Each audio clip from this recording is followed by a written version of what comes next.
La plupart des hommes vivent comme si la mort était une légende. Ils passent leur vie à courir après des illusions, des plaisirs vides, de faux statuts et des distractions dénuées de sens, parce qu'ils sont terrifiés par la vérité. Et la vérité est simple, un jour, tout se termine. Le cœur qui bat avec tant de confiance s'arrêtera. Le souffle que vous ne remarquez même pas sera le dernier. Et alors, devant le Créateur, il ne vous restera que vous. Pas de public, pas de fortune, pas d'excuses. Juste vous, vos actions et la réalité brute, à laquelle il n'y a pas d'échappatoire. L'islam n'atténue pas cette vérité. Il le met devant vous, sans détour. Le jour du jugement approche et chacun de vos actes sera pesé dans la balance. La plupart des hommes ne peuvent même pas faire face à leur propre reflet sans se mentir. Imaginez maintenant ce qui se passe lorsqu'ils se tiennent devant Allah. C'est pourquoi je dis, si vous vivez sans vous préparer pour ce jour-là, vous ne vivez pas, vous jouez avec le feu. Et le jeu, mon ami, se termine mal.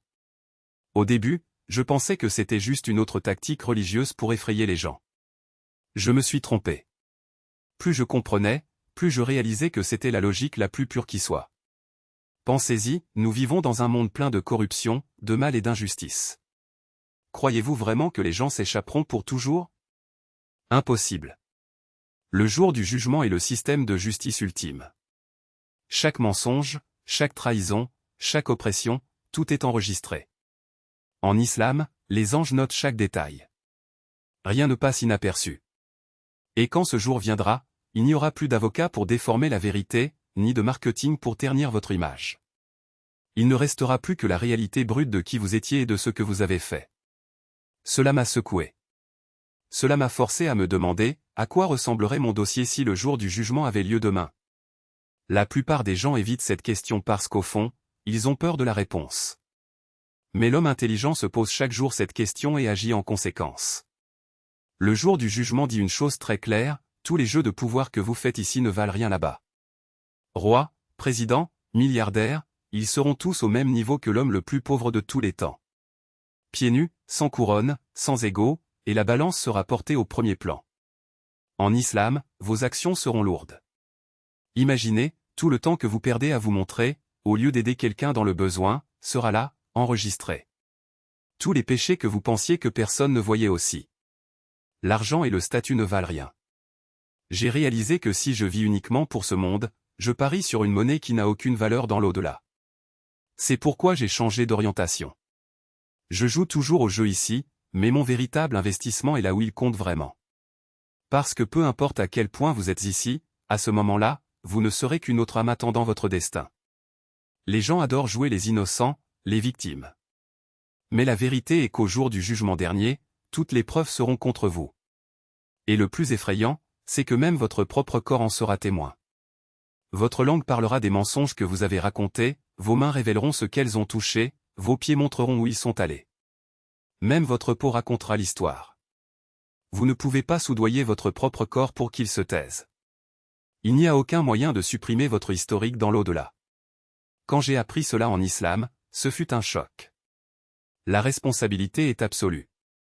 Ce n'est pas seulement une salle d'audience, c'est une enquête divine, et vous êtes à la fois le suspect et le témoin. Si cela ne vous fait pas assez peur pour changer, vous êtes arrogant ou stupide. Cela peut tromper tout le monde, mais cela ne trompe pas Allah, encore moins sa propre chair. En islam, même la terre témoignera. Le sol sur lequel vous avez marché lorsque vous avez fait quelque chose de mal s'en souviendra. La montagne où il réfléchissait, les endroits qu'il pensait n'être que des paysages, ce sont tous des témoins. Je me souviens avoir pensé, le terrain sur lequel je me trouve actuellement parlera un jour de moi. Cela change tout. Arrêtez de faire de mauvaises choses en secret, car il n'y a pas de secret.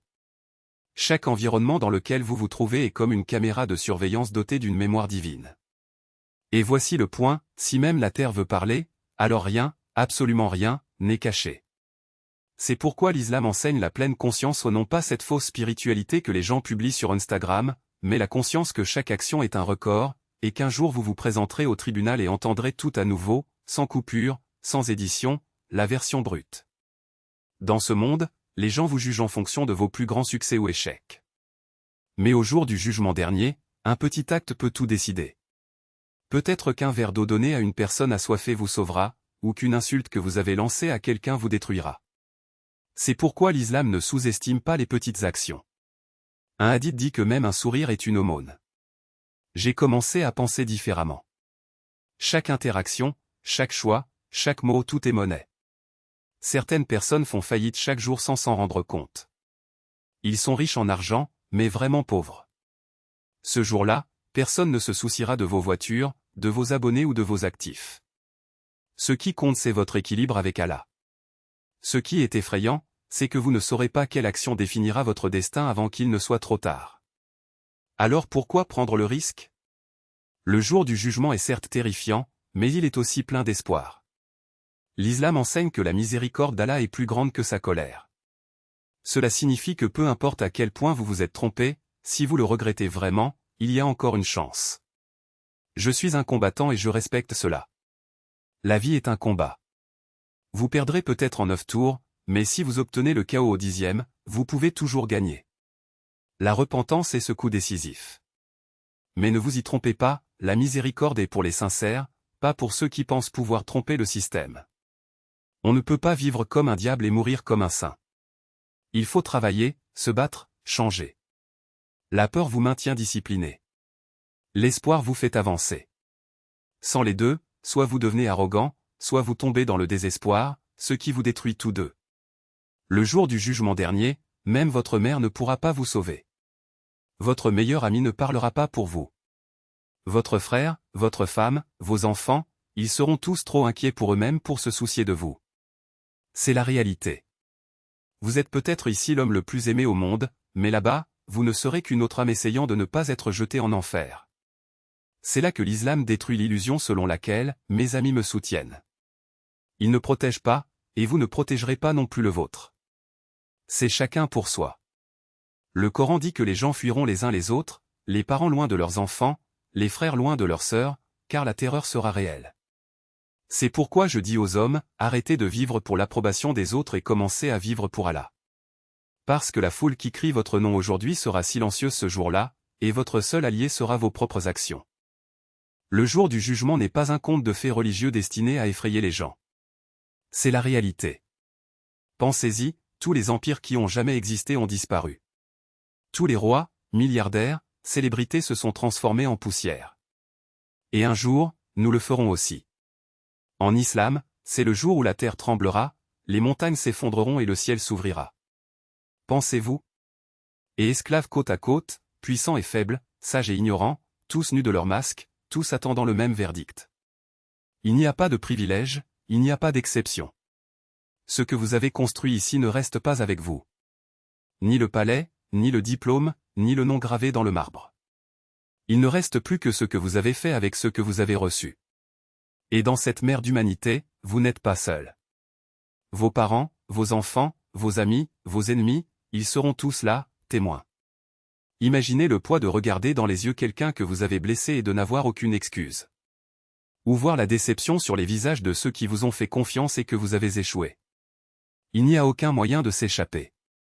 Il n'y a aucun moyen de se cacher.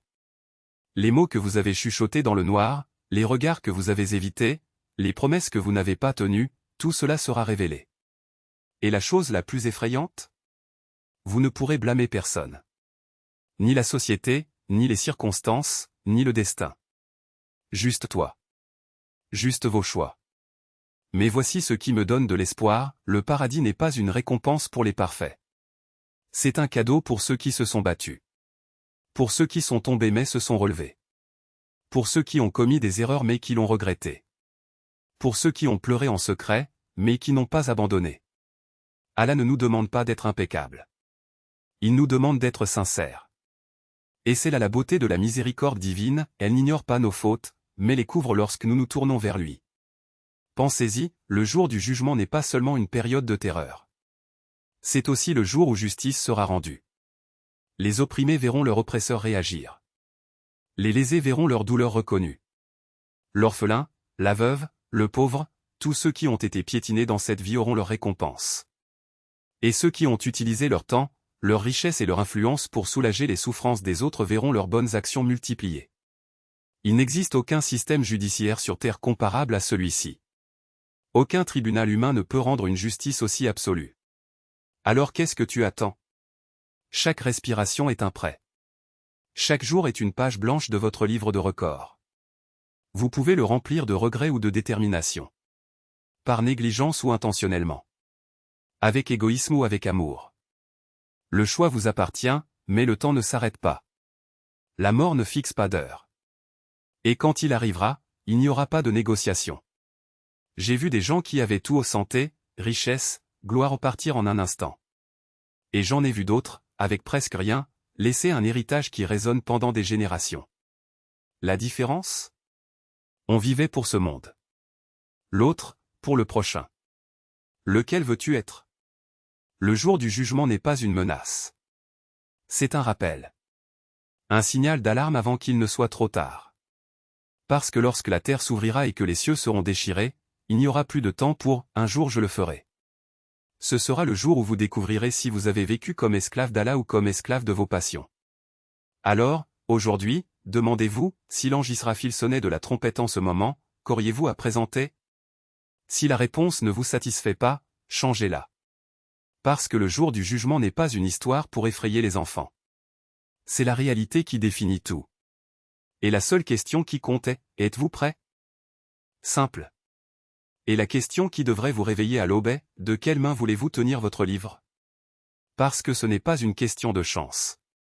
Ce n'est pas un jeu de hasard. C'est le résultat exact de chaque choix que vous avez fait, de chaque mot que vous avez laissé échapper, de chaque opportunité que vous avez gâchée. Le Coran ne dit pas, peut-être, ou, qui sait. Il dit, et chaque âme viendra avec un chef et un témoin, 50, 21. Vous êtes-vous déjà demandé qui serait votre chauffeur? Qui sera à vos côtés à ce moment-là, pointant chaque page de votre vie comme preuve? Serait-ce un ange qui a enregistré ses bonnes actions avec fierté? Ou est-ce le diable lui-même qui murmure, « Je vous avais prévenu, mais vous n'avez pas écouté » Et le témoin? Ah, c'est encore plus effrayant. Parce que ce ne sera pas seulement ce que vous avez fait. Ce sera ce que vous avez arrêté de faire. Le pauvre gars que tu as ignoré dans la rue. La prière que vous avez reportée juste aujourd'hui. Le parent que tu as blessé avec un mot dur. Le temps que vous perdez en frivolité pendant que le monde autour de vous brûle. Tout cela sera là, enregistré dans des détails dont vous ne vous souveniez même pas. Et le pire? Vous ne pourrez blâmer personne. Ni le destin, ni les circonstances, ni « Dieu le voulait ainsi ». Parce que Dieu voulait déjà que vous ayez le libre arbitre. Et le libre arbitre signifie la responsabilité. Mais voici la bonne nouvelle, il est encore temps. Non pas pour réécrire le passé, mais pour changer le futur. Chaque seconde que vous passez est désormais une page blanche de votre livre d'action. Chaque prière sincère est une brique sur votre pont vers l'enfer. Chaque organisme de bienfaisance est un bouclier contre le feu. Chaque larme de repentance est un poids supplémentaire sur la balance de la miséricorde. Et vous savez ce qui est le plus incroyable? Allah n'a pas besoin de vos bonnes actions. Vous en avez besoin. Parce que le jour du jugement dernier, quand la peur paralyse les âmes et que la sueur brûle comme de l'acide, quand les jambes tremblent et les mains implorent une seconde chance, vous serez le seul à répondre de vous-même. Alors qu'est-ce que tu attends? Un éclair peut-il tomber du ciel pour vous réveiller? Une maladie peut-elle vous faire prendre conscience de la fragilité de la vie? La mort peut-elle frapper à votre porte pour que vous compreniez que le temps est écoulé? N'attendez pas les signes. Soyez le signe. Levez-vous maintenant. Dites la prière que vous avez reportée. Demandez pardon pour les paroles dures que vous avez prononcées. Aidez ceux qui en ont besoin, même si personne ne le voit. Car le jour où le ciel se brisera et la terre tremblera, ce ne seront ni votre argent, ni votre statut, ni vos excuses qui vous sauveront. Ce sera ce que vous avez fait quand vous le pouviez encore. Et quand ce jour viendra et il viendra, voulez-vous être parmi ceux qui courent vers l'ombre d'Allah, ou parmi ceux qui se noient dans leur propre sueur? Parmi ceux qui reçoivent le livre dans la main droite, ou parmi ceux qui tentent de le cacher derrière leur dos? Le choix vous appartient. Mais rappelez-vous, aujourd'hui est le jour où vous écrivez votre demain. Alors écrivez quelque chose qui en vaut la peine. Car en fin de compte, la seule chose qui compte c'est, avez-vous vécu pour Allah, ou avez-vous vécu pour vous-même? Et la réponse à cette question décidera de tout. Et la vérité est que personne n'est à l'abri de ce moment. Ni le roi sur son trône, ni le pauvre dans son humilité. Tout le monde sera appelé du même nom, serviteur. Et la question sera simple, qu'avez-vous fait du temps qui vous était imparti? Peu importe que vous ayez des millions ou seulement des pièces de monnaie dans votre poche. Ce qui compte, c'est de savoir si vous les avez dépensés pour quelque chose qui durerait au-delà de la mort. Les gens courent après les héritages, les legs, les noms gravés dans le marbre. Mais le seul héritage qui compte vraiment est ce que vous avez construit par vos actions. Parce que le jour du jugement dernier, il n'y aura pas d'avocat, il n'y aura pas d'excuses, il n'y aura pas de « je ne savais pas ». Vous saviez. Tout le monde le sait, au fond. La voix de la conscience ne s'arrête jamais, même si l'on essaie de la couvrir de bruit, de distraction, de l'illusion que, il est encore temps. Mais le temps n'attend pas. Il glisse entre vos doigts comme du sable, et quand on s'y attend le moins, le sablier se vide. Et puis, que diriez-vous quand Allah vous demandera, où étiez-vous lorsque l'opportunité de faire le bien a frappé à votre porte?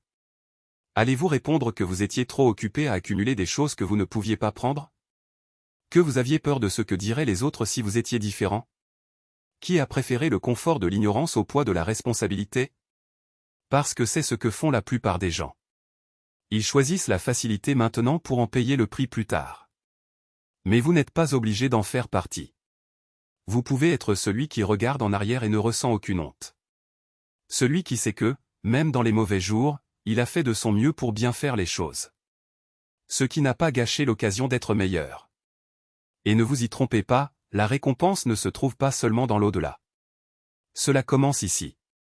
Lorsque vous agissez sincèrement, lorsque vous aidez sans rien attendre en retour, lorsque vous pardonnez même si vous pourriez riposter, quelque chose change en vous. La paix que vous ressentez n'est pas une coïncidence. C'est un avant-goût du paradis sur terre. C'est la certitude que même si le monde entier vous oublie, Allah ne vous a pas oublié. Alors, qu'est-ce que tu vas faire aujourd'hui? Allez-vous continuer à reporter cela, comme si la mort était une possibilité lointaine? Ou allez-vous vous réveiller et réaliser que chaque seconde est une opportunité d'investir dans le seul portefeuille qui compte vraiment? Parce qu'en fin de compte, peu importe ce que vous avez accumulé. Ce que vous avez laissé derrière vous est important. Et ce que vous laissez derrière vous, ce ne sont pas vos biens, mais vos actions. Choisissez judicieusement. Car une fois le livre ouvert, il n'y aura plus de place pour les regrets. Juste pour la vérité. Et la vérité est que tu as toujours su ce qui était juste. La question est, avez-vous eu le courage de vivre pour cela?